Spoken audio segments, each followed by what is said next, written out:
alintana ng mga dumalaw sa sementeryo ang ulan. Kahapon umabot sa halos 1 milyon ang bilang ng mga dumagsa sa Manila North Cemetery. Si Luis Erispe sa detalye.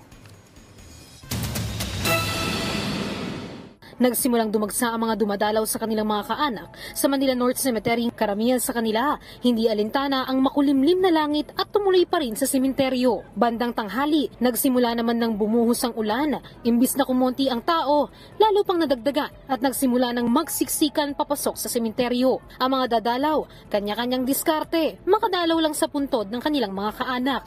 Tulad na lang ni CJ na may dala pang malaking payong for safety anya ng kanilang pamilya kapag may ganitong mga okasyon. Para sa buong pamilya, isang payong na lang. Wala kasi buhos na ulan eh. Oo. In-expect niyo ba na uulan? Oo, in-expect ko. Kaya binuko na namin yung pangmalakasan. Kahit naman si Nanay Twinkie, umuulan na, sinama pa rin ang apo niya na nakapang Halloween costume pa. Minsan lang naman anya sa isang taon ng ganito, kaya okay lang kahit pa maulan. Once a year lang naman, kaya okay lang. So, taon-taon na kayo? Yes.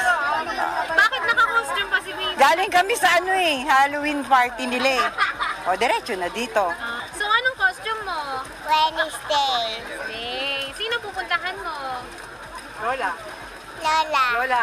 Para naman sa ibang pamilya, hindi na rin ininda ang ulan basta sama-sama sila sa araw ng undas. Every year talaga nag-gather yung family namin. We see to it na lahat kami present for this day. So, ayan, meron kaming konting handa and then konting kwentuhan.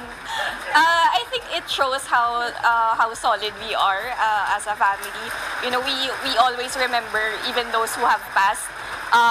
They are still very much in our hearts. So we pray for them still.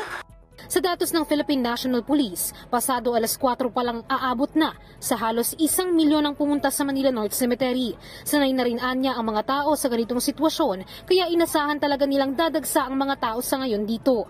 Kaya lang, dahil sa dami ng tao, may naitala ang Manila Social Welfare Development sa buong maghapon na 2 senior citizens, 2 menor de edad at 1 PWD na nawala. Pero agad na naman anya itong nakita ng mga otoridad. May na-report po sa amin na nawawalang 2 senior citizen at 1 PWD. So, nung after 30 minutes naman po, nahanap naman po yung 2 senior citizen, tapos yung 1 pong PWD. After po natin maipag-coordinate sa admin po ng Manila North Cemetery, sa barangay po na nakakasakop, pati po sa ating kapulisan. Siguro po sa dami rin po ng tao, nagkakawatak-watak po, lalo na pagkasiksikan na po yung mga dumadaan.